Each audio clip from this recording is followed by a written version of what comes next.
I suppose. Yeah. Anyway, we're live. I already We're had a here. response to my yeah. I was gonna say I already had a response to my tweet of this show. Oh, okay, My cool. retweet, quote tweet, whatever. First show of the year, technically. I mean, we were live when the year rolled over, sure, but that's Hmm. not as important as the actual first show of the year. Welcome to Game Central Junction, everyone. As always, I'm your host, The Metal, and joining me is my co-host, Marsupial Gamer, ready to talk about all the things gaming or, I don't know, Hmm. fun, entertainment, interaction. Might even talk about some toys. Who knows? But if you guys like the idea of the show, if you're regulars, you like the show, doesn't matter.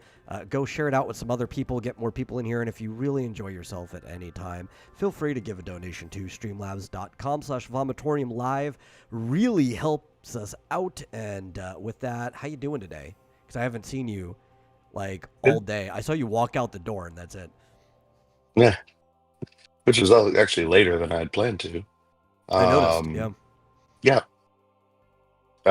Yeah. So I woke up a little later than I expected. Woke up to a phone call from work saying something or other wasn't working. So I actually ended up working on that a little bit in bed, and then got up and came over here to try and get Peach to do a medical test, which I don't know why we thought it would be a good idea to do it today after she had 2 hours of physical therapy yesterday. So she's been asleep, and I've actually gotten some more work done. So I ended up on my day off. At least I get paid for the extra time because some things weren't working, and we're launching on Monday. So kind of important to make sure Oh, everything's finally working. launching on Monday.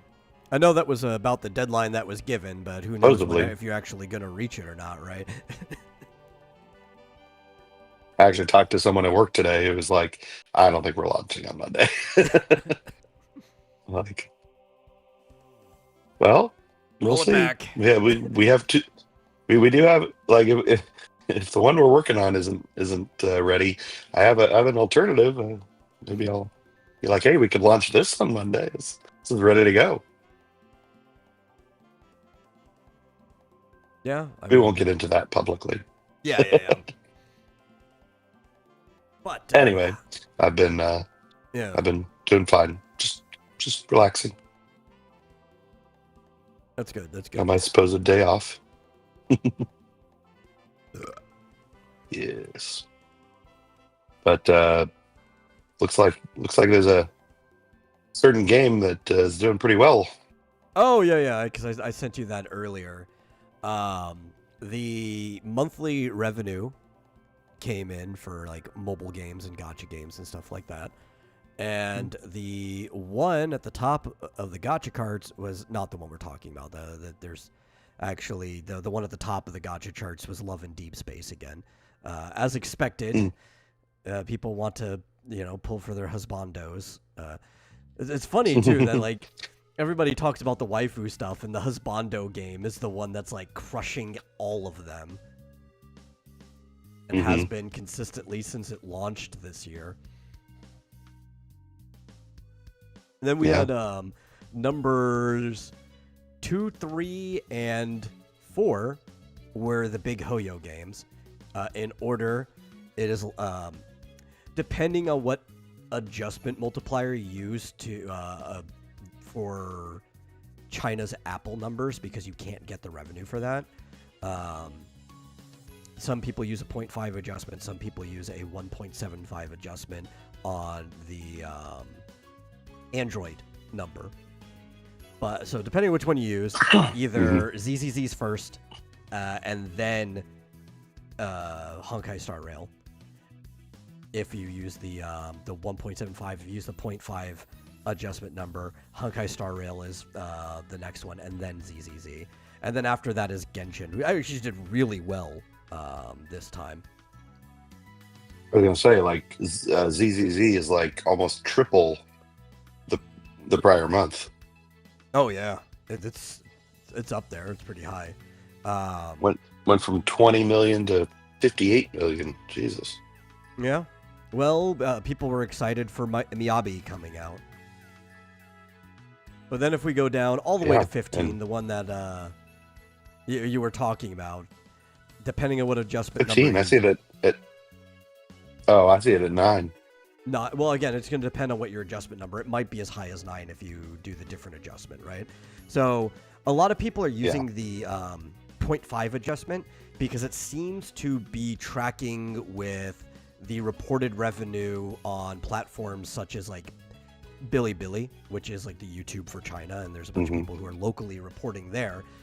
And if you try to adjust it for that, then Infinity Nikki is, I believe, number 15. With nearly $13 million of revenue in the month. If you do the classic adjustment that people used to do, which is probably over guessing for just mobile revenue, we have no idea what they do on PC, we have no idea what they do on PlayStation, then Infinity Nikki could have made up to $20 million this its first month. But regardless, it's doing really well for its first month. Yeah. And it wasn't even a full month. I mean, it was 27 days, but Yeah, it's close enough. Practically, yeah. I find Yeah, it we'll see astounding in for January. a game where, unlike these other ones where like you get characters or whatever, and they actually change your gameplay, you can form different teams. Infinity Nikki, the banner does absolutely nothing. Like it does jack squat for you, other than maybe help you get through the fashion challenges better, right? Because they're 5-star outfits, so they have higher multipliers. But like you could beat the entire game, including the fashion challenges, without ever pulling. It's just such a good game, and people like aesthetics. People will pay for skins, as we've learned from League of Legends' entire financial model. If you enjoy the game, people are willing to dump money into it. Well, and like there was some report that said that I don't remember if it was a skin or a mount. It's probably a mount, actually, in World of Warcraft, all by itself made more money for Blizzard than StarCraft 2, Yes. all 3, episodes total. Yeah. That's why we might not get a StarCraft 3. Yeah. Well, you know what? We should get a StarCraft 3. They just need to learn. It's like, put StarCraft 3 out for free and just sell aesthetics to people, and they'll make loads of money, more than StarCraft would have made if you just sold it to people. Can you do? I guess you could do in-app purchases for anything, but for an RTS game, if they keep it an RTS game? Sure, you get like skins for different types of units, right? Like I don't know, maybe I play Terran, and maybe I want like a skin that remaps the entire army. Who knows, right? You could buy bundle sets, right? Like you can get problem is small purchases for the individual heroes. Maybe you buy a bundle that has all the stuff, so it just remaps your whole army. Yeah. Problem is, it might make it difficult to do competitive play if you can't exactly tell what somebody else's units are. Well, nah, it depends, right? Because most, sure, it might be difficult if they do like a in-game rank ladder, but most competitive play, they don't really care about the in-game ladder outside of using the elo to set you up. Most of it's in actual tournaments, right? Like you're not making money for being on the ladder. The ladder is just for like recruitment and knowing who's good. You could just at your tournament force them to turn their skins off for the sake of the tournament. Yeah, I guess so. Not that I'm against it at all, because I really loved StarCraft 2. At any rate. Why did Nikkei Goddess of Victory drop so much? Oh, well, so that's actually about its normal one. Like the kind of like 13 million that it has right now. That's around the normal. They're usually between 10 and 15 million. The bigger question would have been, why was it so big last month? And it was its half anniversary event. Oh. Yeah, so there was like a bunch of stuff people are looking for, a bunch of reruns that people missed out, and they're like, oh, I want to really soup this up. Cinderella was a new character, one of the strongest characters in the game that came out, which, without spending a fucking dime, the game just decided it wanted to make me a Cinderella main, and I got like 6 copies of Cinderella. She's at like And then I got Yeah. a copy recently off banner on the standard banner. They just gave me another Cinderella because she was moved into the standard banner afterwards. So like I have like a Hmm. core 3 level 200 Cinderella that is carrying the rest of my team. So it's like, no, that was just a particularly good month for Nikkei, and it happens occasionally. Like maybe in the middle of the summer, there might be summer skins that release, or they might be doing a big bunny casino thing. But this month that we just saw, Yeah. the December, is closer to their normal numbers. Okay. All right. It does look like Wuthering Waves is dropping off. Yeah, It's not doing so well. it was also a double mean- rerun banner, was the last banner, so Oh. that kind of makes sense. They were characters people don't Yeah, particularly they went from- care for anymore. I mean, one of them's hot, and Mhm. actually, I think if you're a girl or a gay guy, you might find the other guy hot too. They do put a lot of work into their male characters, but they're not meta, Yeah. right? They've fallen off. They aren't really highly desired characters. Mm-hmm. Damn, Hoyoverse is like rolling in the dough. Yeah. Crazy.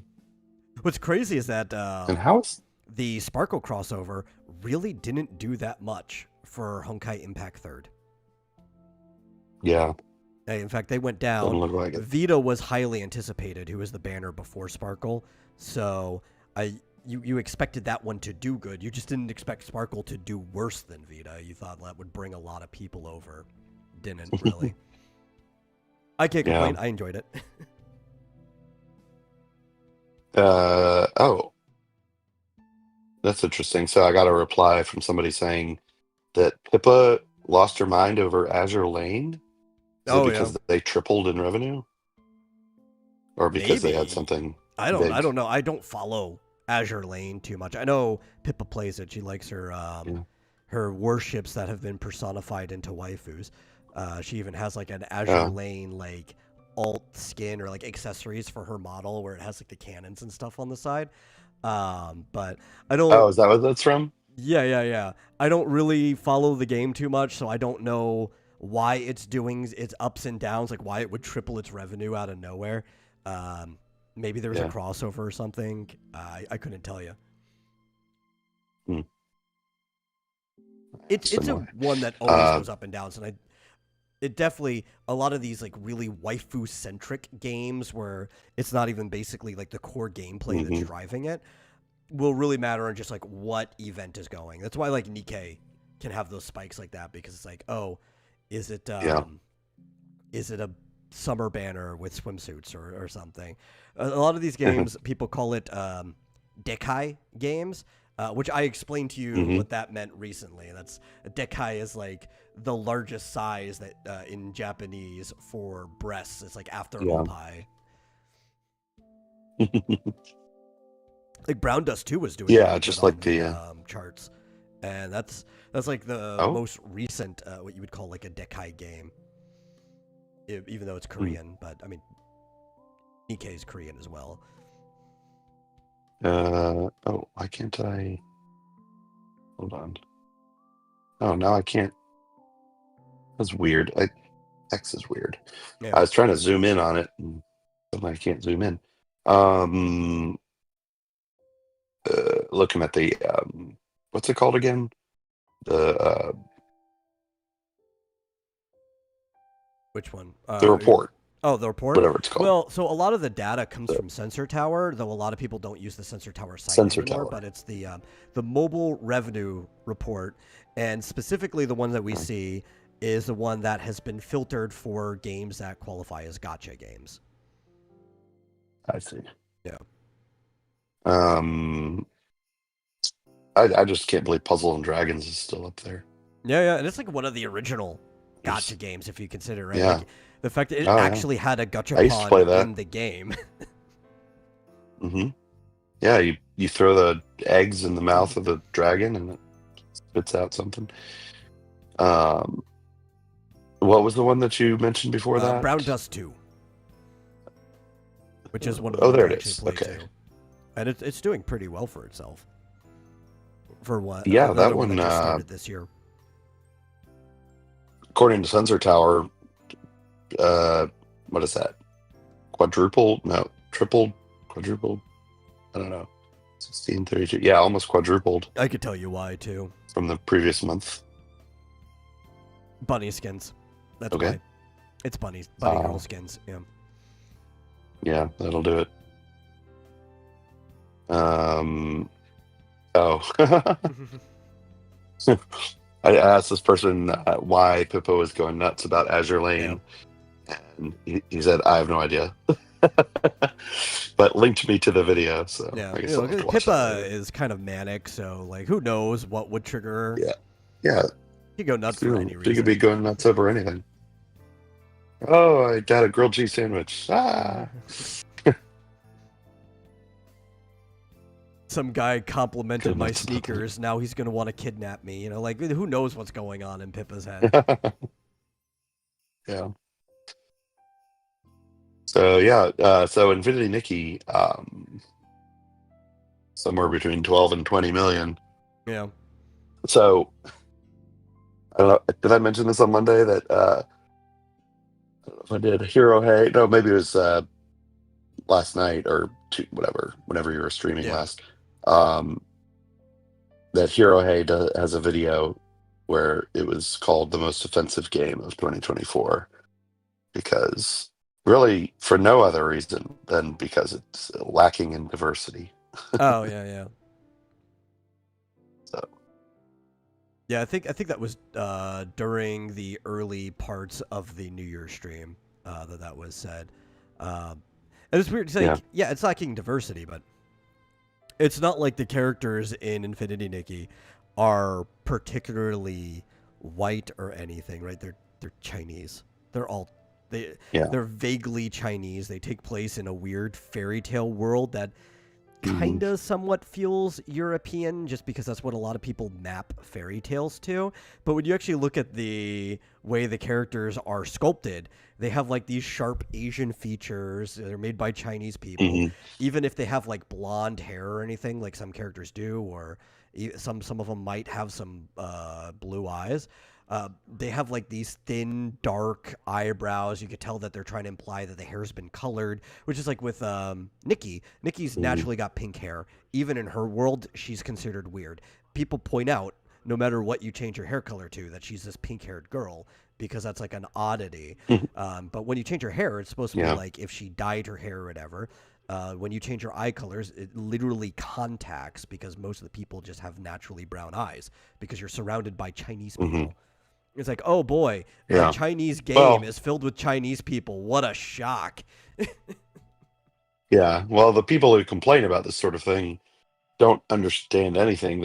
All they do is they go by the Pantone color of the skin, and they're like, "Oh, the skin is this, shade of pink. Therefore, they're all white people." So yeah, I bet they just haven't met many Chinese people, right? Like there are, especially the more south you go, you can get some like tanner Chinese people. The more you get into like the tropical, subtropical areas of China, but yeah, no, most of them are pretty damn pale. Especially the more north you get, there's just a bunch of pale Chinese people. And the game, if you pay attention, actually even tells you that that's not the palest tone that they would give you. You can change Nikki's skin tone just so it matches a bit. They have a darker tone that in like the mid-tan area. They have a really dark tone that is kind of like, like black African. And they have an even paler tone than Nikki that you could put, which is kind of like what they're saying is that like Germanic European tone. It's like, and you look like pasty white if you have that one on. So yeah, like even the Chinese are like, no, Nikki's not pale. That's normal skin color. This is what pale looks like. But yes, most Chinese people are very fair skinned. That's just how it is. Yeah. So, because I don't think that I don't think there's anything in the game that's actually offensive at all. No. Well, no, it's crazy. There's racism in the game, but it's handled very well and intentionally for storytelling purposes, so it actually makes the world feel more alive. And they also kind of get over it. But there's also probably so far the least dark of the Nikki series As far as I can tell, Mhm. it might get darker as we go to other places in Mirrorland. But I haven't played much of the other ones. I've been told that there is war and genocide that happens in like the original Love Nikki, and there's some stuff that happens in Shining Nikki too. I only know like the basics of it because I'm not gonna go back and play them. I'm sorry, the gameplay Yeah. is just not that exhilarating in the original Love Nikki. But this game is fun, so like whatever lore you put into it, I'll dive headfirst into it. I love learning the ins and outs of the history of a fictional world, as long as I'm already like, you know, wrapped up and engaging in it as it is. Yeah. Well, I've enjoyed what little of the game that I played, and I may have gotten someone else to play it because person I was chatting to on X just now was saying, "Why haven't I played this game?" It's a It's great like, I don't know. game. It's free. Go play it. It's on your phone if you want, or it's I'm on trying to get PlayStation. everybody to play it. You know, Yeah, it's on PC. It's great. it's And they it's the just best they game that already came out have come last out year. with their You don't have to pay for. yeah, yeah, and they already came out with a new content patch, Yep. right? Yeah. It's They in already less than a started month. the interlude in between chapter Yeah, 1 and the next one. yeah. Well, I knew it was going to be fun. I saw when they announced it. I was like, wow, this game looks awesome. I remember when they had an announcement about that. Yeah, Although, and it probably was made that? way more money than what the mobile revenue shows, because while it is a mobile game, most of the advertisement was done for the PlayStation specifically, right? Like the first announcement I saw was Yeah. during the PlayStation State of Play back in like last spring, Yep. or was it Yeah, I didn't even know it was going to be on early mobile summer? I until it forget came out. exactly when it was. Yeah, I don't remember. Um, I bet you. Let's see what my first post was about it. Yeah. But they showed her like riding the bicycle I don't and know. everything, and it just looked like it was going to be such a Yeah, fun yeah. game. hmm Why is this? Oh, what? Oh, I guess I need to put quotes around Infinity Nikki. I found all my posts that have the words Infinity or Nikki. That's a lot of posts, probably. Uh, Not necessarily the Nikki part, yeah, but maybe a lot more with Infinity. You might randomly have used that word going back to when you first started using a Twitter account, you know? yeah, yeah. Yeah. Apparently, I know a lot of people. Oh, dang it! Why do I post so much about Nikki Haley? Darn it. Oh, yeah, because that's how she spells her name too, isn't it? Yeah, exactly. Oh, well.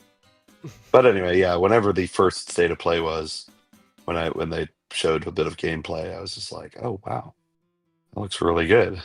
But and I didn't even know it was an existing dress up game. Yeah.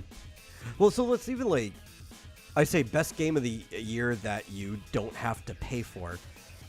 In my personal opinion, you could have better games, but I can only even really think of like one game that I might place higher than it that you have to pay for, and that might have been Echoes of Wisdom. I'll accept some other arguments because a lot of people did like Black Myth Wukong and some other games, but it's like the game is so good, it's like right up there with premium games that you have to pay for first. There's a lot of games that companies made that I think this would be better to play than a game that you had to spend $60 to $70 on. Yeah, I mean, Genshin Impact. I was shocked when that came out and it was free. Like, what? It Oh, a lot of looks people like were. just as good as yeah. So Yeah, yeah, not that I'm not upset with Genshin Impact for many different reasons, especially with the most recent patch. Oh my god, you were there with one of them watching me. yes. But I was going to bring this up anyway. There's two main gripes with Genshin, and I love Genshin. The only reason I took such a big break from Genshin in the first place was I moved at one point, and then I just didn't come back until God, I don't actually remember. Fontaine was happening. I think I almost forgot about the game because there was other games I was playing. And once you take a break from something, if other things get your attention, it's hard to get back to it, right? But I've always had certain gripes with it, despite loving the game. I'm not like a sycophant for it or anything. I can't stand that you can only farm certain domains on certain days of the week. I think that's the dumbest shit in general. Yeah. Oh, were you gonna say something? I don't understand. No, I don't understand that. Like, why do they do things that make the game less fun? I don't get it. Yeah, like I can understand it a little in like the first month that it launched at the beginning, just because they wanted people to spread out their gameplay. They wanted to give people different things to do at different days. They almost wanted to make it feel like an MMO, sort of, because everybody was doing things multiplayer. But I think even that appeal, it quickly outgrew it, because I remember I was complaining about this back in like month 2 of Genshin. It's like, just let me build the weapon or character I want to build right now. You know, I don't want to wait till Monday to be able to start grinding this. But the recent patch,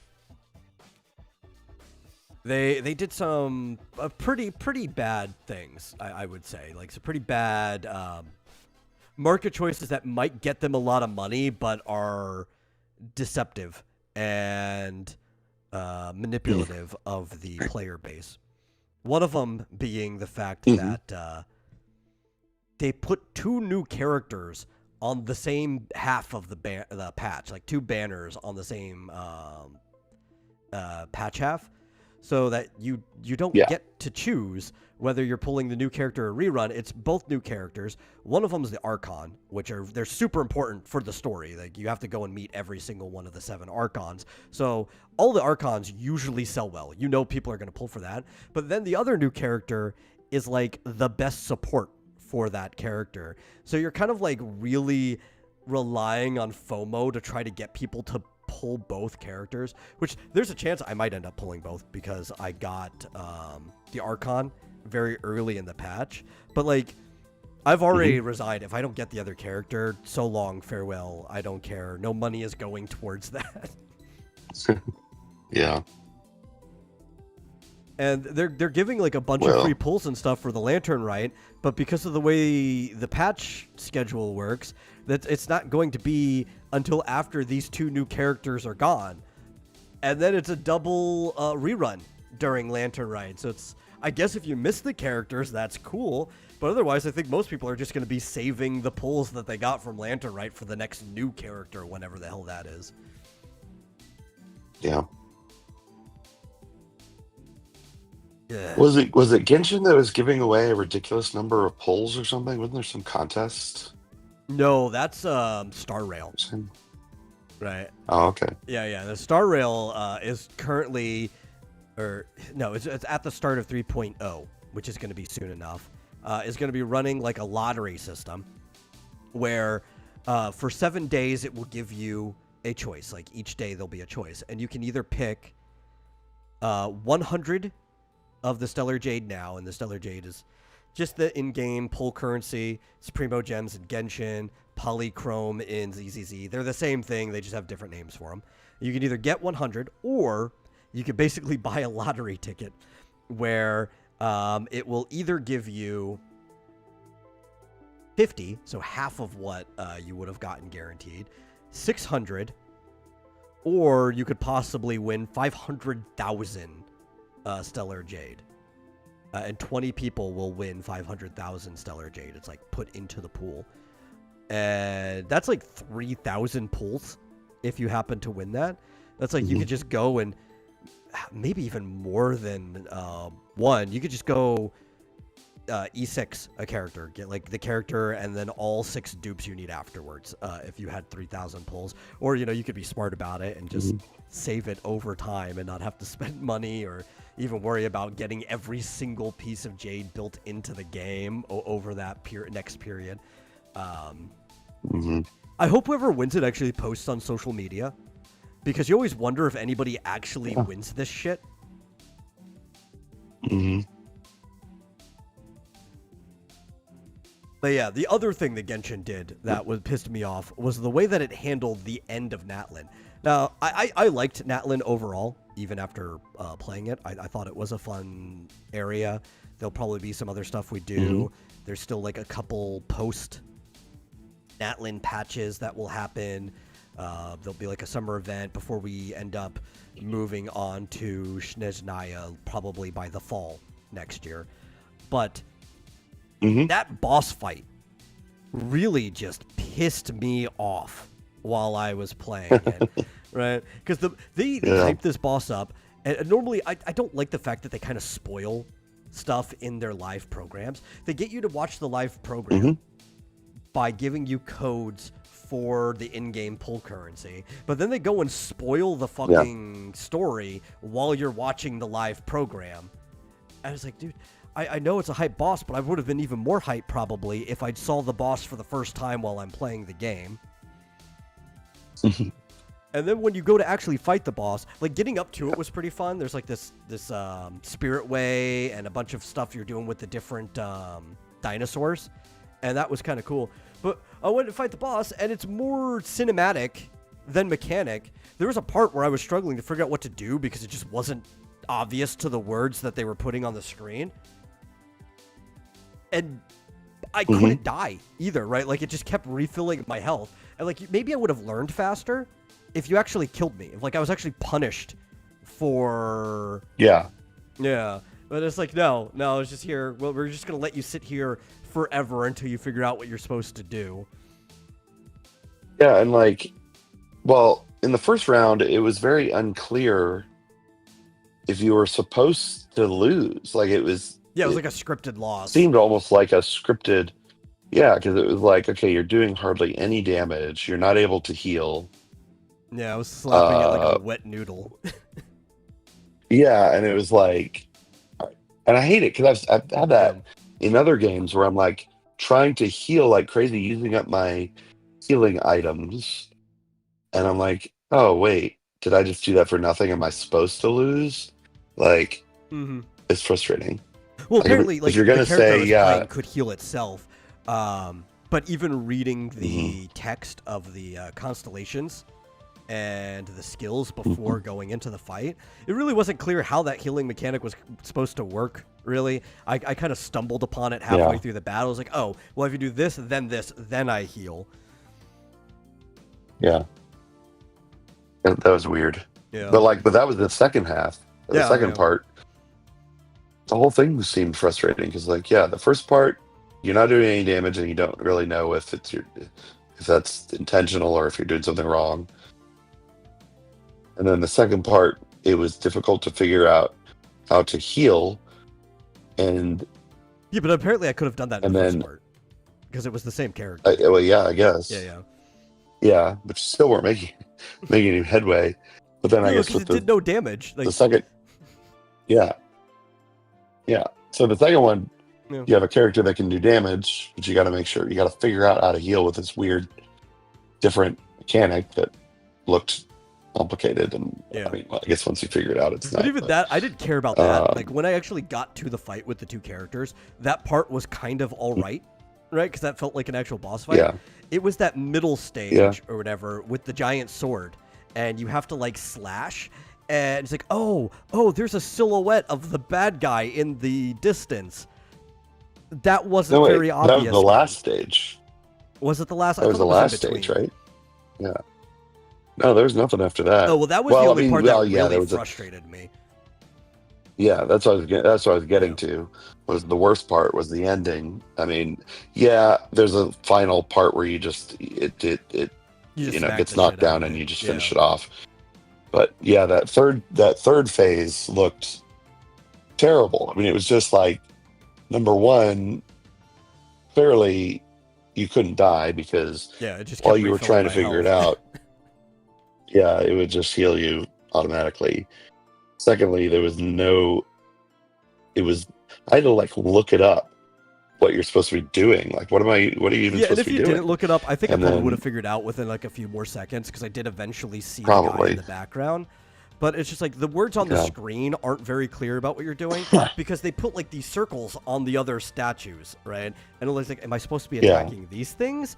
That was confusing. Yeah, you attack the statue until you fill up a thing, and then it's like, wait, what do I do with this? Do I attack the other statues, or All for it like a was because weird it didn't? cinematic where you use the power of friendship Yeah, to beat it, right?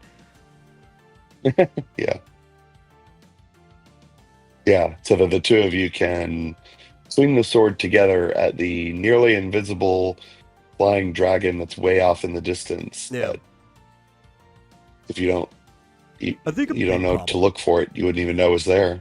Yeah, like I think a really big problem is the inconsistency here, right? Now, I'm somebody who usually complains about having tutorials in games. I like to just figure things out, which again, if I was allowed to die in that fight, I probably would have figured it out faster if I just kept running it back. But Yeah. normally, when there's like a unique mechanic like that, there's a pop-up that comes up on the screen, right? That explains to you what's going on in that situation, in that scenario, whether it's a mini game where there's a boss fight or whatever, and you learn the new unique mechanic. That's like the one time in the whole game that didn't pop up on the screen. And they expected you to know this very convoluted thing to just do it. Hmm. Yeah, I mean, all they needed to do was have a pop-up that says, attack the statues to charge the weapon, and then slash at the boss in the background Yeah, and each of the in the pop-ups always distance have or like something. a screenshot on it too. So like, if they would have said attack the boss and it showed a screenshot of the silhouette in the background, I'm like, oh, okay, I know what I'm supposed to be doing here. Yeah. And I mean, a lot of times when I'm watching streamers, they can't figure something out, and I'm just like, it's obvious. You just do this and Yeah, that and that, and you then were and watching they me and it eventually figure it wasn't out. obvious. I was watching you. Yeah, I was like, yeah, what are you supposed to do here? I can't figure this out. Yeah, it was confusing. Yeah, And it was it was all all for really, cinematics. That was it. It was just so the fight looked flashier. yeah, yeah, like that final part. I mean, number one, it didn't need to be that complicated, but number Yeah. two, you almost didn't even need to do it because it's like, you can't die, you can't lose. You basically have infinite retries, or to do it right. Yeah. And it's like, okay, and this brings us to a cinematic, and so yeah. So why is this even part of the fight? Yeah. Silly. Or like what they should have done, maybe, just to make it, I don't know, more reasonable, is like once you finish attacking one of those statues, which they could have made harder, Yeah. then just have it automatically do what you're supposed to do next. Yeah, Like, instead of you that could have doing just the been swing or whatever, because it makes no difference whether you do it or if the game does it on its own, because you're not really doing anything. yeah, it's one extra button that you didn't need to press. Yeah. Yeah. Thanks, Fitzjosa. Yeah. Apparently, he has a AI money-making scheme. Well, That's probably not a very good scheme. let me know. Let me know which federal penitentiary you're in, and I'll send you. I'll make sure you have some money to buy burritos or something. Yeah. Like what I would have done to I'm just change kidding. it is instead of having these statues here, or maybe I would have put them further on the edges of the arena, but instead of you just hitting the statue to like over and over to try to light it up, I would have put like a mini boss or like some other monster, a smaller, like an ad there, and you have to fight the elite enemy to kill it to light up the statue, and then it hits the thing. Something where you actually have to do something. Yeah. Do something. So it's But I just would been say flashing it's, up on the screen. Do something. Probably the most disappointing boss fight in Genshin so far. Yeah. Like, if I have to compare it to the last end boss from Fontaine, the previous nation, the last end boss was pretty fucking sick. And you want the boss to be good because you have these trounce domains, which drop a high level mat that you need for leveling up your character's skills, and you have to do them once a week, right? And you get to pick 3 to do every single week. So that means I have to refight this boss, and I hope the Trounce version is better because you won't have the cinema anymore, right? You're just doing it. The last one was the all-devouring narwhal. To set it up, you're in the middle of the Court of Fontaine. The primordial sea is about to like just come up and just kill all the Fontainians, right? Because of the way they were made. If they get hit by the primordial seawater, they return to it, basically. Okay. Which is no longer a problem. That was fixed at the end of it. But that was like the big threat. You have to like figure a way to stop this.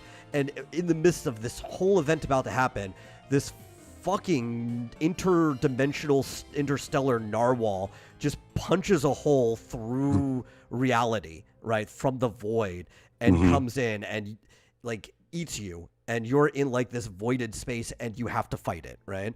And it has multiple phases. The first phase is this thing is coming in and out of holes in space, and you have to not get hit as it's coming up from the ground, from the sky or whatever, while also doing damage to it.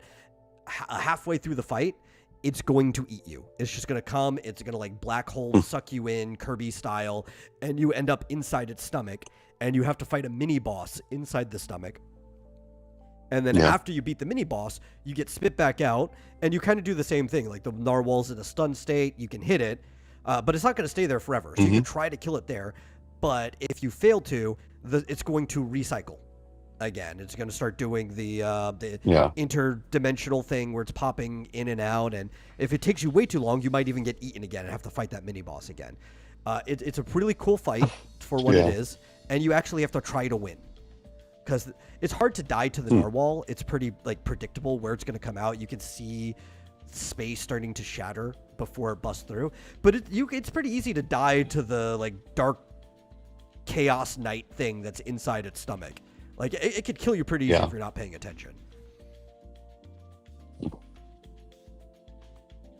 Compared to the narwhal, this was disappointing. It seems like they just wanted to emphasize the cutscenes more than anything else. And I think they wanted to emphasize the Archon through it, right? Like they wanted to make her seem cooler, and the connections of all the friends that you made along the way. Because like we're hitting it like a wet noodle until the Archon shows up. Right. Yeah, maybe. I don't know. Hopefully, it's not what do you call it? A trend or a preview of things to come. So we'll see what the next one's like. Yeah. Well, the next area is Snezhnaya, which is like a winter wasteland. It's like we're going to Russia, basically. Okay. And so hopefully, with the kind of stereotype or whatever, the image that you have in your head of Russia when you go there, that this is going to be a very desolate place that kicks the shit out of you while you're there, at least to some degree. Yeah. So that's not live yet?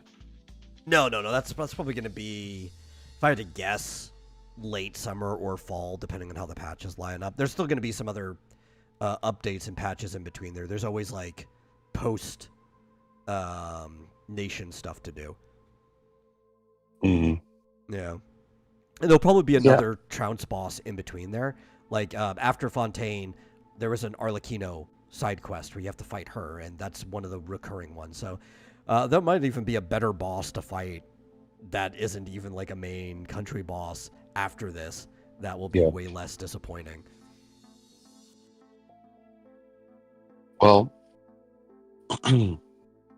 I'll be curious to find out how that, cause you said you get to do that boss battle over again, but sort of in the grinding phase. Yeah, there's like a weekly format of the boss that you can fight. Yeah, be interested to see how different it is. Oh, because I'm gonna have to, right? Outside the story mode. Since Malwika just came out, the one that she's gonna need to max out her talents is going to be that guy. Yeah. Of course, that's always the way. Yep. So, yeah, that was weird. Yeah. And then there was like this Oh, really did you goofy see? part afterwards, Oh, because you were watching it as I was doing it for the most part. Like mhm. it was almost like that Return of the Jedi Ewok party style celebration afterwards, or even I think Phantom Menace did the same thing. Like we saved Tatooine type celebration, but they did it like really goofy. Yeah. And there was a part where like they were taking our pictures, and we had to sit Oh there yeah. and wait in like this convention style line, like we're Vic Mignogna or something, and everybody is just taking their pictures with us. Like, did I have to do this? Like, what benefit is this for the story? And it was just kind of goofy until we actually got to the memorial at the end. It was like, well, this is the ending I wanted. We could have cut all that goofy stuff out and saved it for like Yeah. the character story quest or something afterwards. Yeah, and they were like dancing. Wasn't there like a dancing part? Yeah, there was like this Kingdom Hearts Atlantica style rhythm game where your traveler is dancing and you have to hit it to the rhythm. I was like, why is this here in the Archon quest? This doesn't make any sense. Yeah, it was a bit odd. Yeah. Seemed a bit out of place. Like, I get it. We're happy that we just won, but I feel like we should have done the memorial first, and then there should have been a side quest for the victory party and stuff to do after the Archon quest already ended. Yeah. That seems like it would have made more sense. Yeah. Hoyo's been having this problem in like most of their games lately. I think the only one that's been pretty solid on its questing has been ZZZ. Although, like I've said, mechanically I've been disappointed in ZZZ because they're just making their game a little more casual. So what was the thing you were going to bring up? I'm done. I don't have anything else to say on Genshin now. Oh, did you see the monthly games for PlayStation for January? No, I did not. So the games that we can get free, permanently free, Stanley Parable Ultra Deluxe. Okay, I already have that. Which is kind of cool. I mean, oh, you do? You have the final version? I think so. Oh, okay. I never got it on Steam. Need for Speed, something or other, which I don't care about. And Suicide Squad Kill the Justice League. Yeah. It's done so badly. It just came out a few months ago, right? I think so. It's done so badly they're basically giving it away now for free on the PlayStation. Yeah, I remember people were hyping that game up so much. Man, not even I'm not big on Suicide Squad in general. Like even before they made that first horrible movie that they had to go and make another movie to try to redeem, I never liked it conceptually in the comics. I always thought Suicide Squad was stupid. But like even looking at the gameplay and stuff, it's like this doesn't look like it's going to be a good game. Why is everybody hyping this up? And then when it turned out to be a bad game, I was like, oh man, who knew this was going to be a bad game? Me. I did from the beginning. Well, I never. Yeah, I never. It just seems like a game didn't need to be made. It just like who wanted this? Nobody. Is it a story great game or? I mean, I know there's like parts where it's like a looter shooter, bunch of talking and and they like kill Batman and stuff like that. Like, ugh. Who wants to play this? This is the dumbest game ever. Not the dumbest game. It wasn't as bad as Concord, but yeah. Well, I remember, like, especially when it comes down to like, it's free, right? When they're about to shut the servers down. Yeah, I heard they were going to be doing end of service. Very. Oh, soon. you need servers? There's no offline mode? I don't think so. There might be. I don't fucking know. Geez. Like, I'm not paying attention to that game too much. Oh, I assumed it was a single player game. But Joshua Hughes does say that there is a story for it. I would assume so. Like even if it is like a looter shooter or whatever, like almost all of them have a story for you to play. Yeah, I don't even know what is a looter shooter. So a looter shooter What does that is even a mean? game where you do shooting and you do looting. So they'll be like you're going through a world. For most of them are first person shooters. Some of them can be third person. Okay. But you will go and there'll be like chests and stuff for you to loot throughout the entire world, right? Like Borderlands is a looter shooter. Okay. I mean, isn't that an FPS game? How's it Well, I different? mean, Call of Duty's an FPS game, but it's not a looter shooter. Okay. It's a specific type of shooter. Are there other people playing with you? Yeah, it's multiplayer. Are you like, why do they need? Okay. I was wondering why they needed a server. We have conflicting stuff, but I think if we read in chronological order, it makes sense. Joshua says there is offline. Fizchoso says no offline mode, but then Joshua says they're adding offline, he thinks. Well, if it's going off service and they're making it free, then I would imagine that they're making an offline mode because they're ending the service. Yeah, I would think so. That didn't last very long. Yeah. Like, Yeah, I he wonder says if you're going to be able to play the Splatoon Oh, off, yeah, story mode once they shut down the servers. you would hope so. Sorry, what were you saying? Oh, he was saying the animations and graphics are impressive, but it's too bad the story and gameplay aren't very good.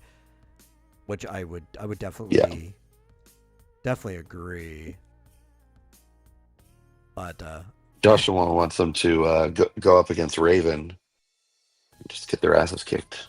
he just wipes him out. Like doesn't even give him the opportunity. Yeah. It's like at the very end of the story and just all your characters die, and it's like, oh. Yep. Yeah, that wasn't a good idea. And then she brings the Justice League back to life. Yeah. But Turns out they were all inside her head next to, in prison next to Trigon the whole time. Mm-hmm.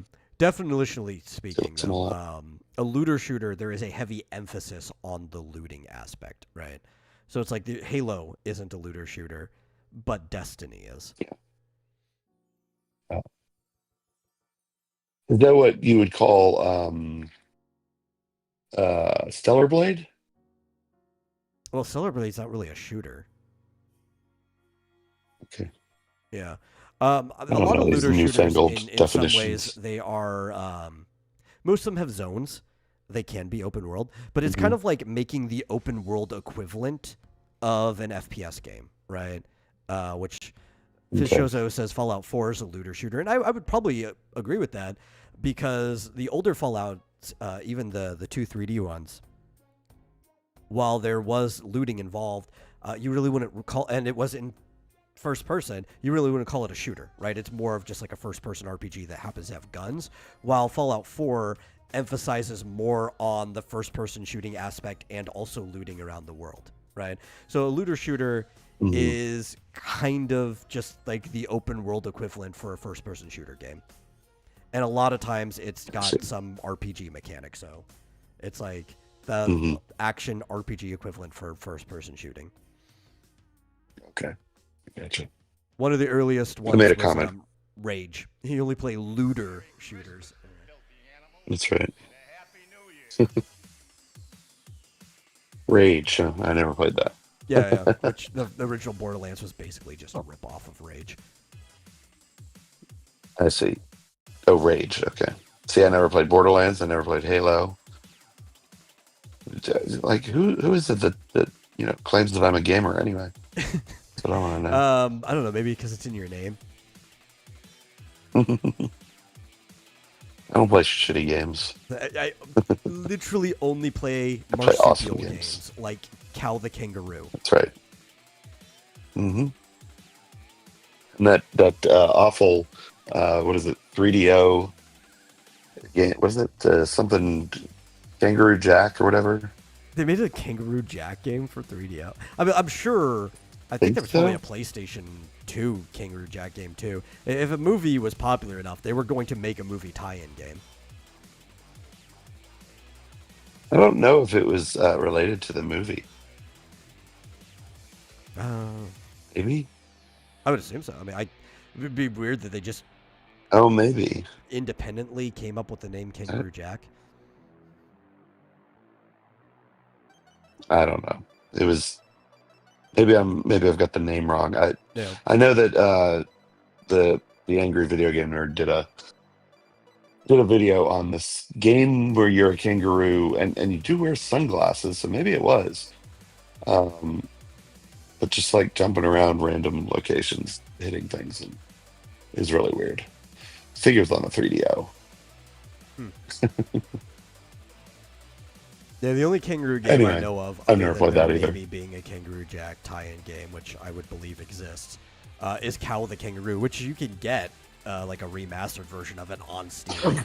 It was on sale, but I believe the winter sales kind of like just ended. Oh, you've never played Kangaroo? There's a video game called Kangaroo. I've never played a game just called Kangaroo. I wonder if it's on that new video game Maybe. game stick thing that I got for Christmas. Yeah, it was a good arcade game, and it was followed up with whatever. There was also a port to the Atari 2600 that was awful. Oh, okay. Near the end of the Atari 2600's life. But yeah, I used to love playing Kangaroo at the arcade. Really good. I don't remember exactly what you did. I just remember there were platforms, and you'd go back and forth, and you'd hit things. And you just do kangaroo things. Just do kangaroo things. Yeah. I think you fight a monkey, and there's like there's little monkeys that throw apple cores at you. Okay, now I remember. You're trying to rescue. It's basically a predecessor to Donkey Kong. Yeah. You're trying to rescue your son, child who's been kidnapped and put in a cage by a bunch of monkeys, and he's wearing.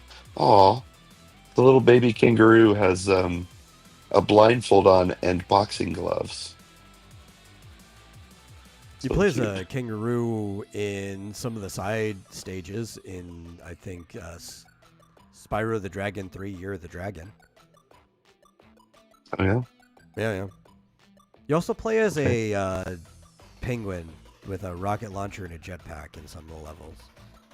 Mm. As penguins often have, yes. Yeah. I bet it's been ported to a million different platforms, but yeah, I'll have to see if it's in that arcade game machine. There's a game called Cow the Kangaroo, says Joshua Hughes. Yes. That's the one that I said like 3 times already, I think. Oh, okay. You could get the remaster of it on Steam. Here's the one that wasn't listening.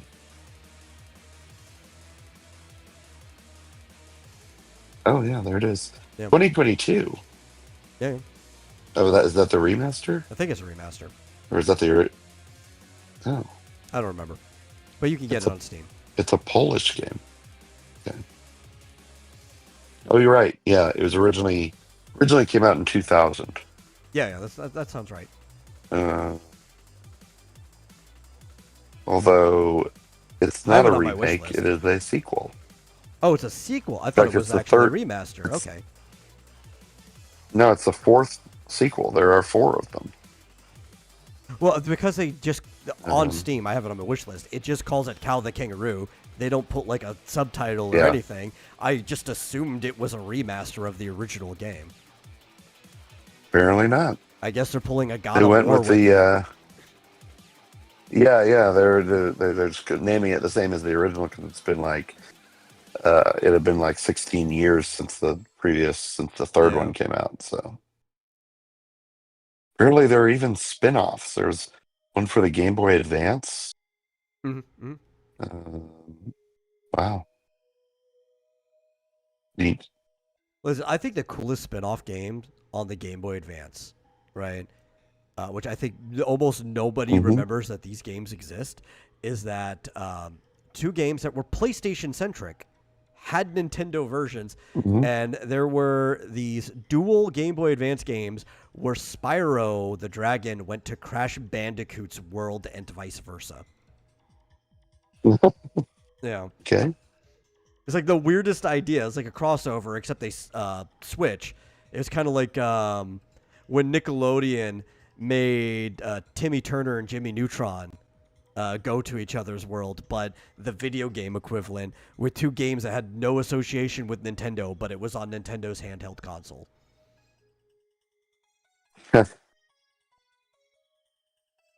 Yeah, that's funny. Yeah, well now I kind of want to put this on my list. Just yeah, apparently this is a uh totally original game. Has Yeah. it's definitely not a remake. Oh yeah, yeah. The title confused me. That's cool. Yeah, I get that. Why Especially with do how many kangaroos remakes always have were. boxing gloves? Oh, because they box. They're Okay. not with boxing gloves, but they do actually hit each other. A lot of it's a little Yeah. bit more like slapping, if you've ever actually watched kangaroos. But they do actually, they're one of the few animals that attack each other with their hands. So it's like they Yeah, box. yeah. Interesting. And they'll perch Yeah, up that on is their a. tail because their tails are thick and strong, and they'll just like slap each other. It's Mhm. funny. Well, I've seen that video of. Have you ever seen that one where the kangaroo like had a dog in a headlock, and the The guy owner comes up comes and just running up and just bops slap. him, and he's like so shocked Yeah, he goes away. yeah. Well, he kind of rears up, but he's like he Yeah. doesn't look like he's gonna attack. He does. He looks shocked, and yeah, at Yeah, least the dog got free. So yeah. That's a classic. I love that video. Because a kangaroo could Timmy fuck a Timmy person Power up. Hour. Yeah, that's the one I was talking about, where Jimmy Neutron and Timmy Turner swapped worlds. Like they went to each other's shows. Yeah, They did like a couple so this would be follow-ups too. funny. No. Yeah. Like ones where they like did stuff together. I think they at least did 3 of them. Mm-hmm.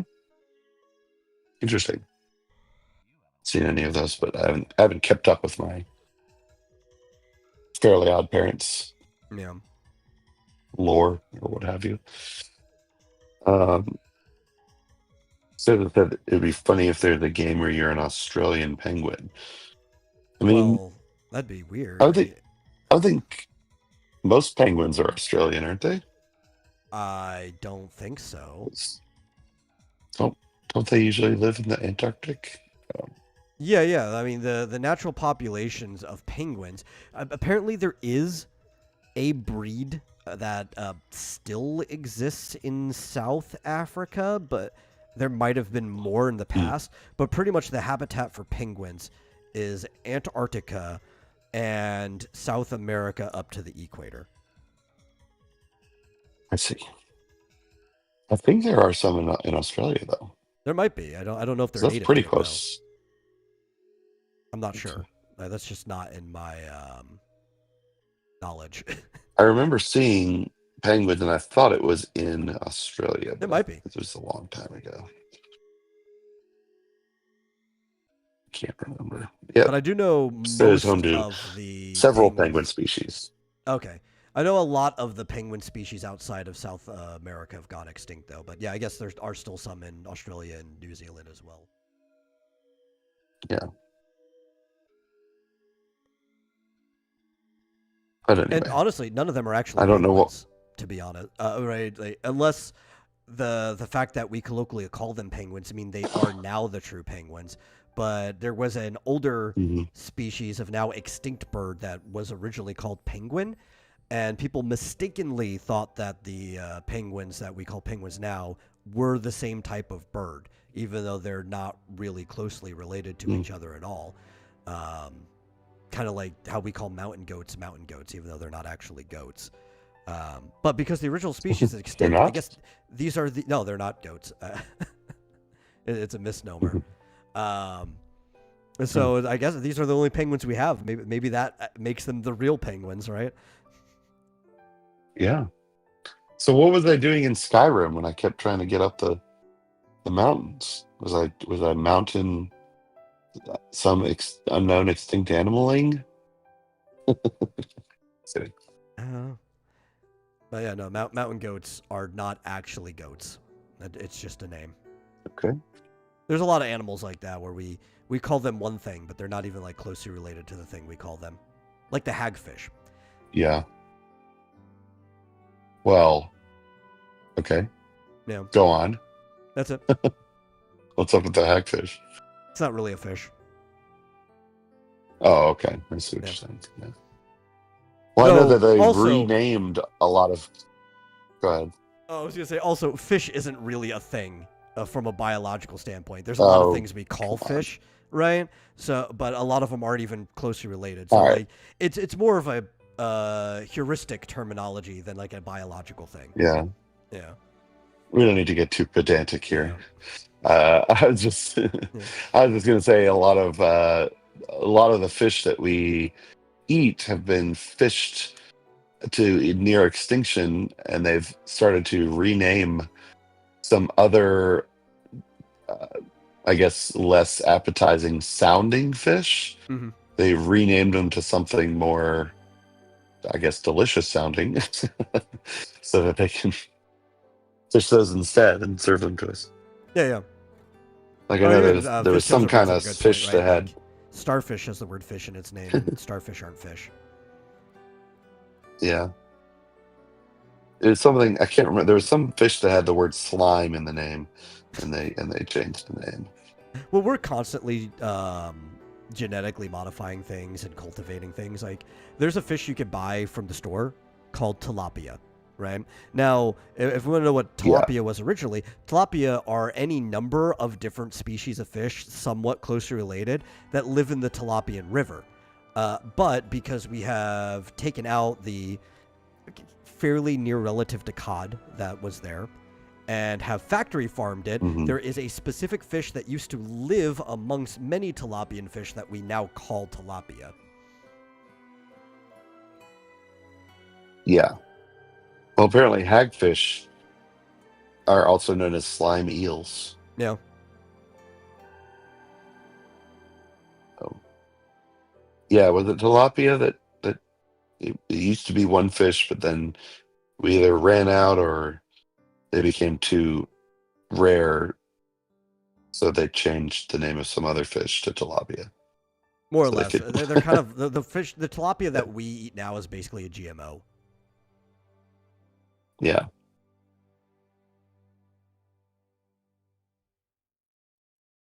Let me see.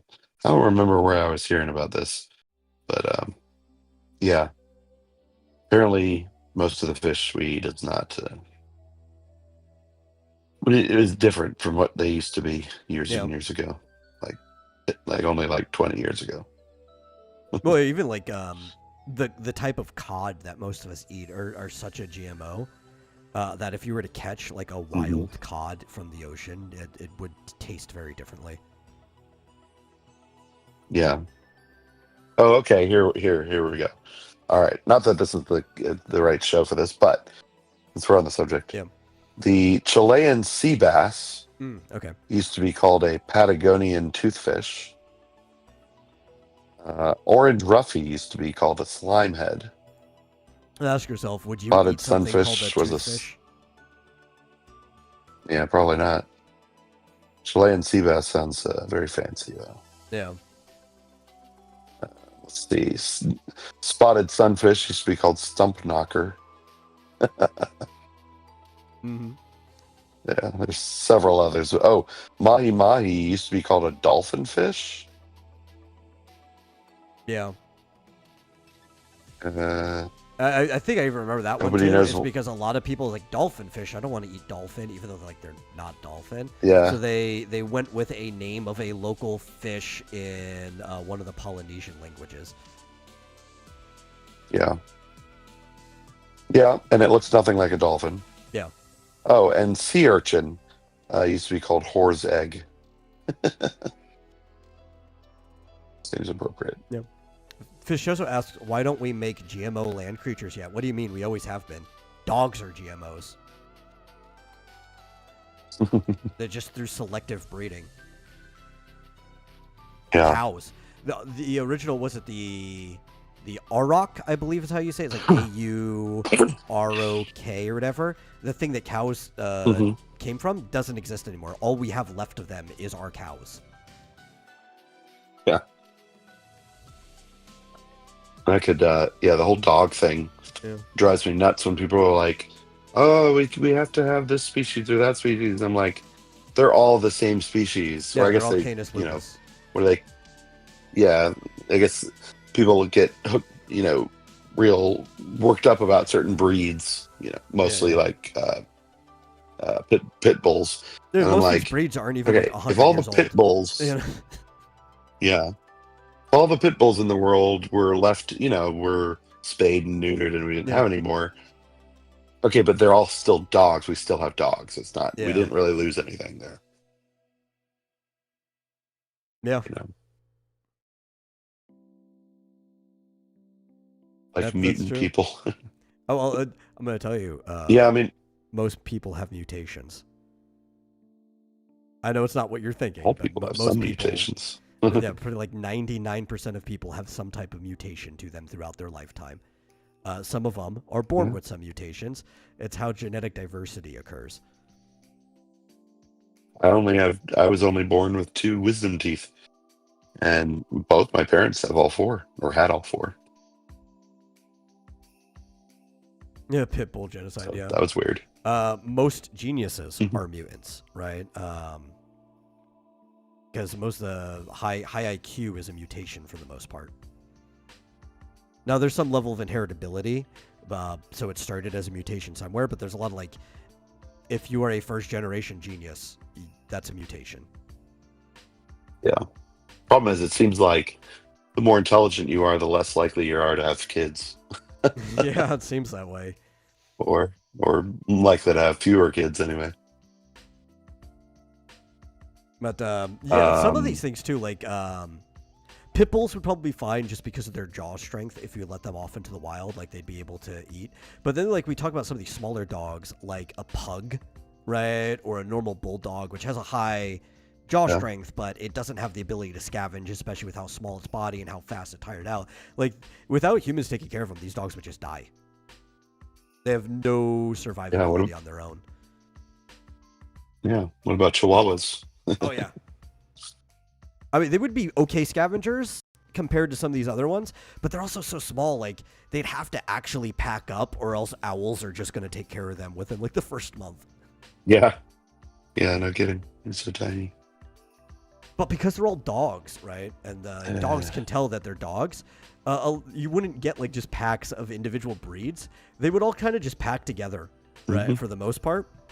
You get roving packs of dogs, and Yeah. over time they would breed their differences out and kind of become coyotes, which coyotes are very likely domestic dogs that referalized at one point in history, like in American history, and just kind of became its own subspecies. Hmm.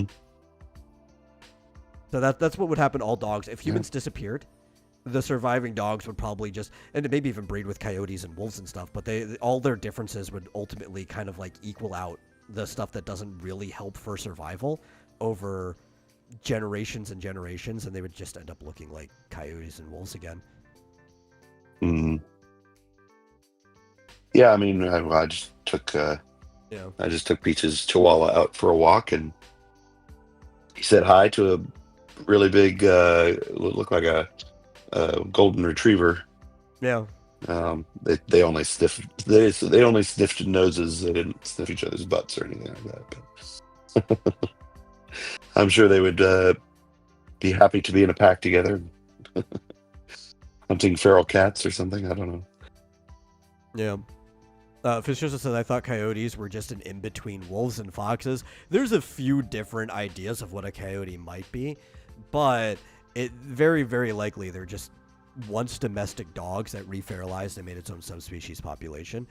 Now, there are different types of coyotes, too, depending on where you are. There are probably some breeds that are part wolf, some that might be foxes.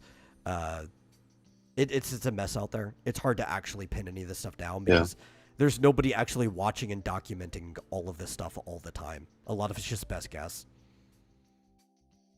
Well, they're a separate species, though, so presumably they can't breed with dogs or wolves. So It's that's not the thing necessarily about the word sometimes. species, right? Because there's some things that are called separate species that actually probably shouldn't be considered separate species. Hmm. There's always a lot of argument about this. Remember, we thought wolves and dogs were a separate species for the longest time. And only within, was it like 50 years ago or something, that people realized is like, oh, our domestic dog is actually still the same species as a wolf. Mhm.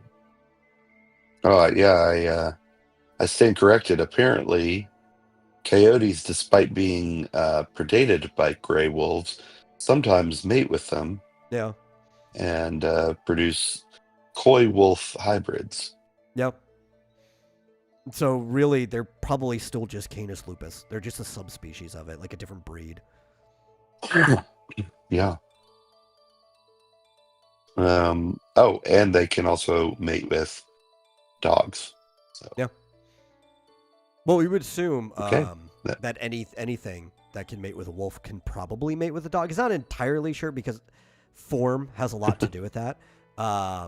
But especially if the theory that they were once a type of domestic dog that referalized would make sense why it can breed with both, no problem.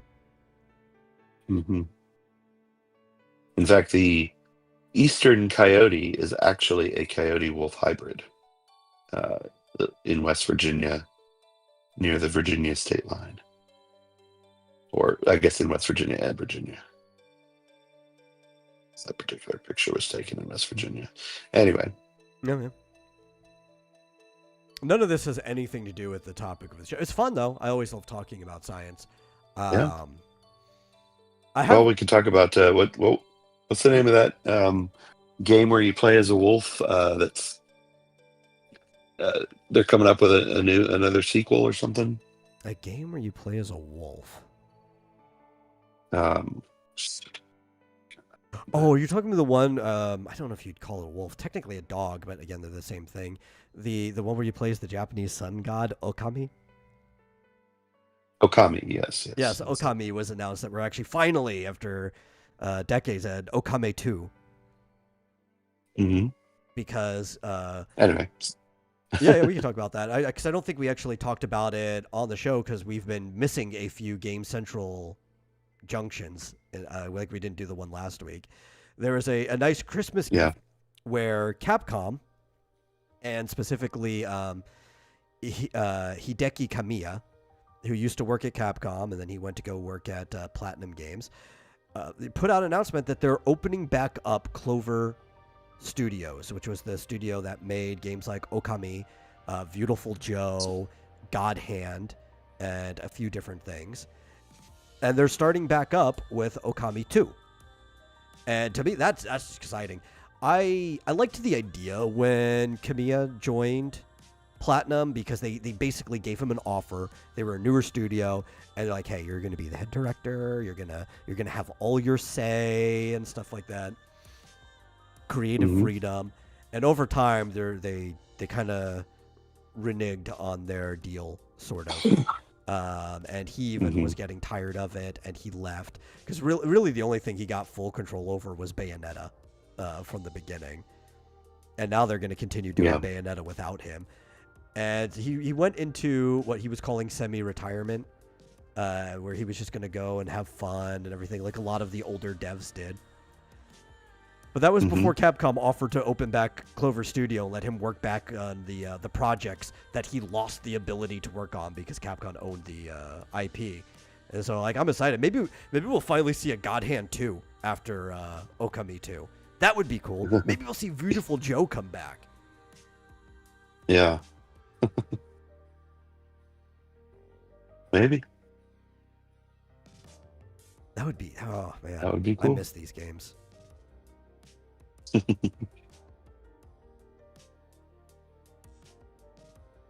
Well, anyway, you had a different story. Gene splicing Super Eagles. Hopefully never.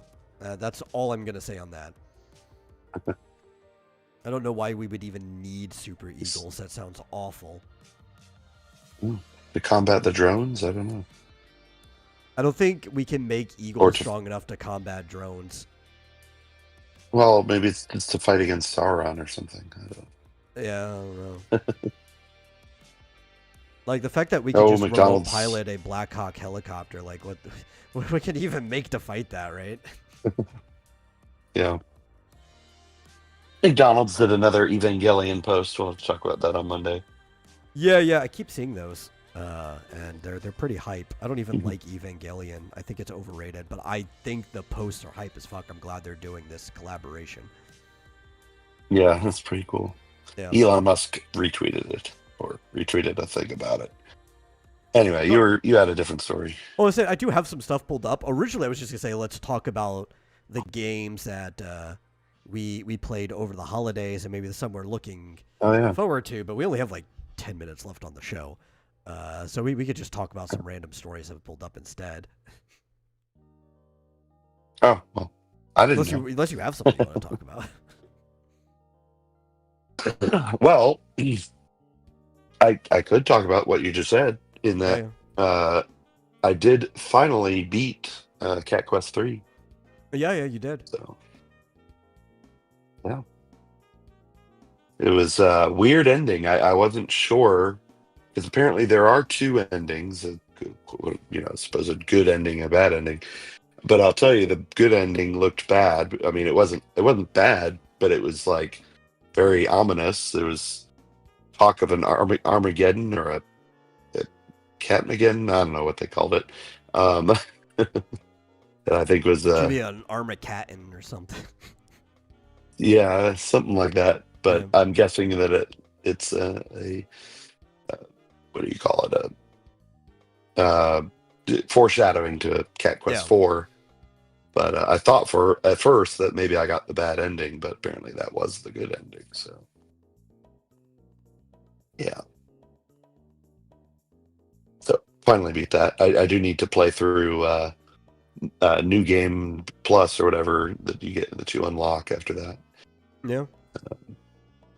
and finish up. There are a few little side quests that I never did get around to, but other than that, I've been re-addicted to um, Dredge because it came out for free on the Epic Games Player.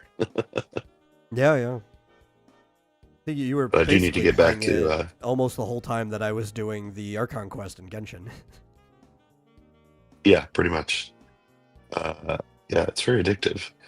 But it is a relatively short game, so you always feel like, oh, I'm just going to play this a little while, but it does take a few days to beat. Yeah. But the other thing I need to get back to is finishing up Dragon Quest 3 2D HD 2D. That's next on my list. What about you? You got to think about that. For the most part, I've just been playing gacha games. Trying to think if I played anything that wasn't one. I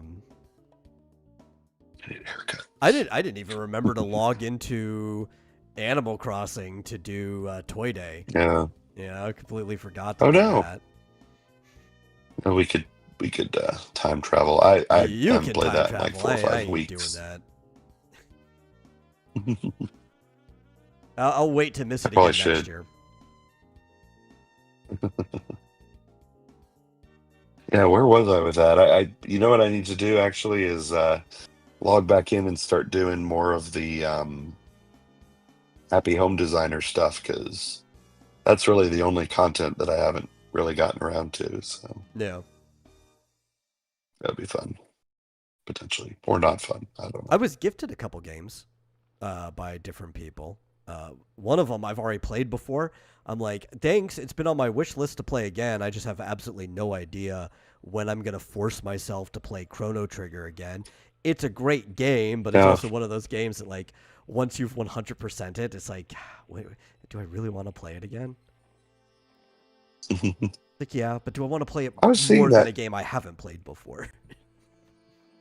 Yeah, I feel like I saw that somewhere. Was it for free or was it just a really like a 90% off sale? Maybe I think it was like a that 90% must have been off. what it was.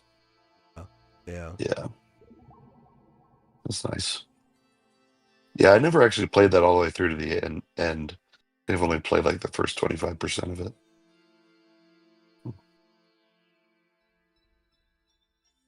Cool. Yeah. But Oh, you the know winter what? sales Other are things over. just Wuthering Waves is now available on PS5 as of January 1st, so yesterday. So people Well, who that's cool. were interested in that, they what they would call Big Boy Genshin, uh, where most of the fan base of Wuthering Waves are disgruntled Genshin fans. But if you had been waiting, maybe your PC wasn't strong enough, maybe your phone wasn't strong enough, or you just hate playing games like that on the phone because it's not the best mobile experience. Genshin's really fun on the phone. Wuthering Waves is just a little too intensive to be fun on the phone.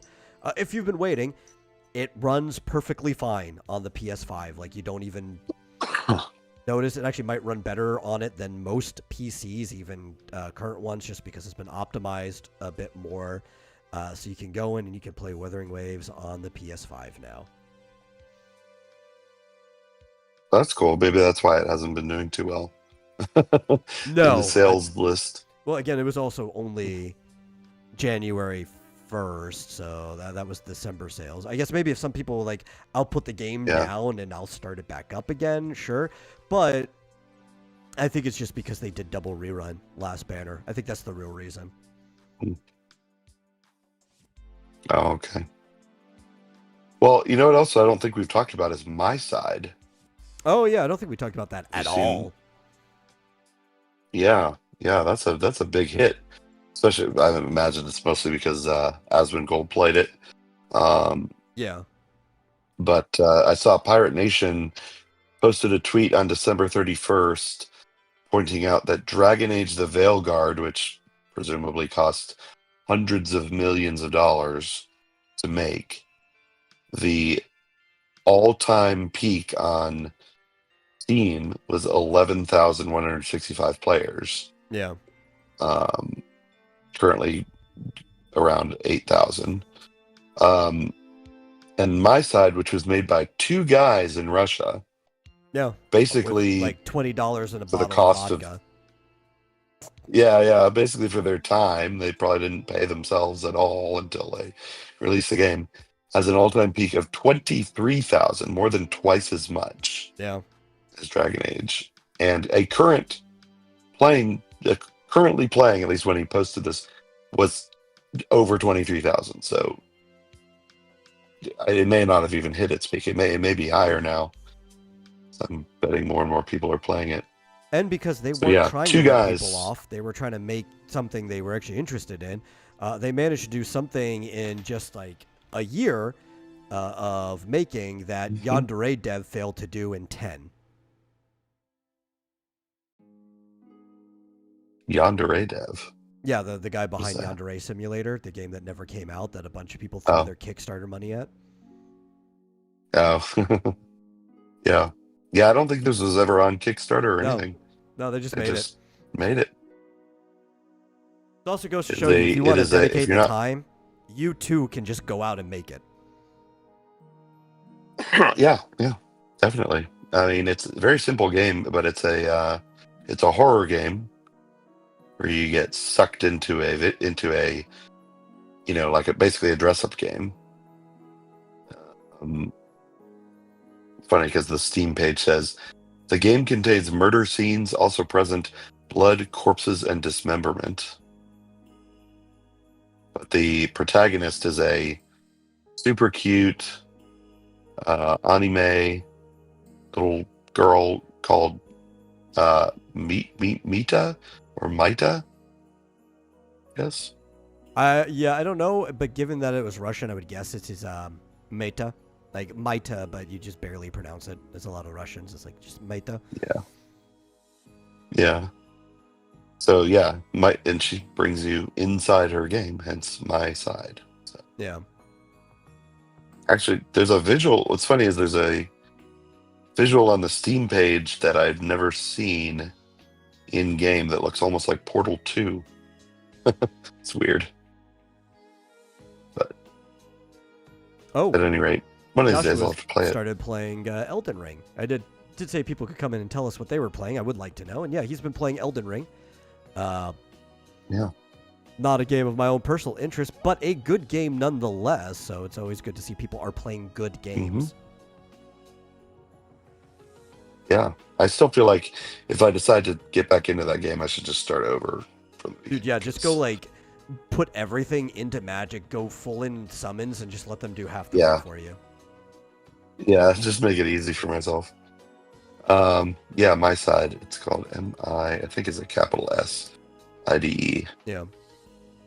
So looks like fun. There's a free demo on Steam if you want to try it out. But yeah, I was amazed to see two guys threw it together, made millions and millions. So, do you know those unexpected horror games, especially ones that feature anime waifus, are extremely popular for some reason. I'm trying to think of another one off the top of my head. Well, Doki Doki Literature Club. Oh yeah, I forgot about it. That is technically a horror game. Yeah, it's like an existential horror. Yeah. I'm curious. Let me see. Wow, peak players of PUBG 3.2 million. Jesus. Let me see. Search games. I'm looking at the Steam charts.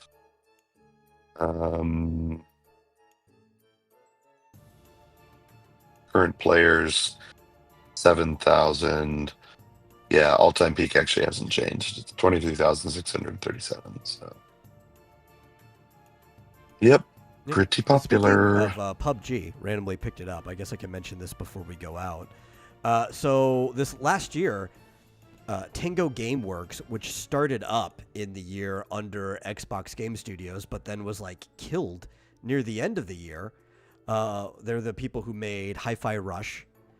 Was actually basically rescued and restarted as a new studio, Tango Gameworks Inc., at the company that makes PUBG.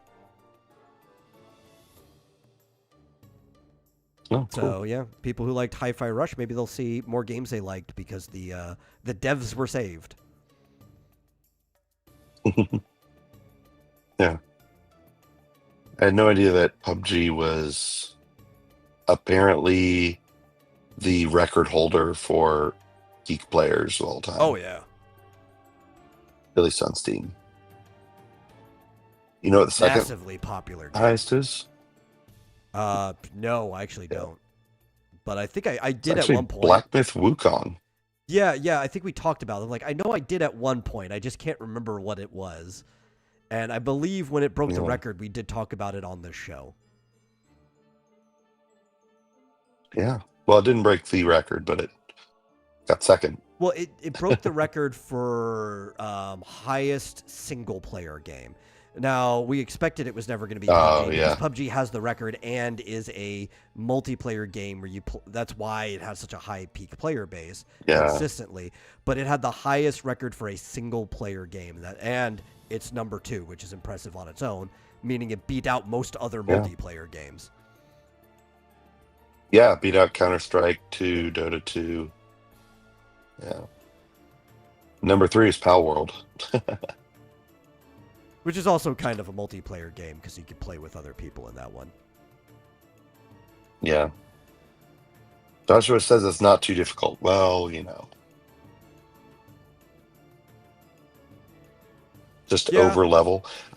It just seems like it's if you're a melee character, which I was, as more like a warrior class, you don't really do classes, but that's basically what I was. It almost doesn't matter if you over level. I was still getting my ass kicked. So. Yeah, that's because you were kind of specking like a tank, which is just not good in those games. Yeah. Yeah. I didn't do it correctly. So I have no problem with going the easy route and using magic. Yeah. Buck's problem in all of the Dark Souls games, he always just tried to build a tank, especially the early ones where like poise didn't even work. It's like I'm telling you, man. You could even go Bruiser. Just stop trying to build like a tank. Who are you tanking for? Just kill the guy before he can kill you. Yeah.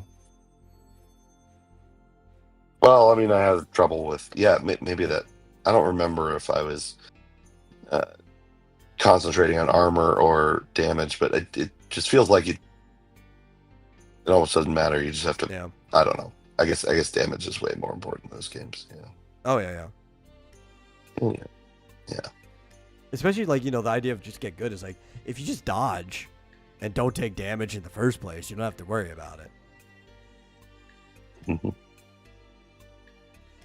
Yeah. Yeah, the best defense is flipping your opponent the finger.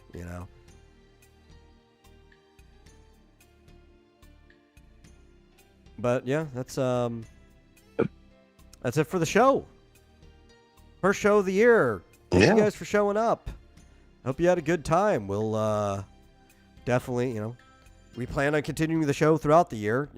Keep the streak going.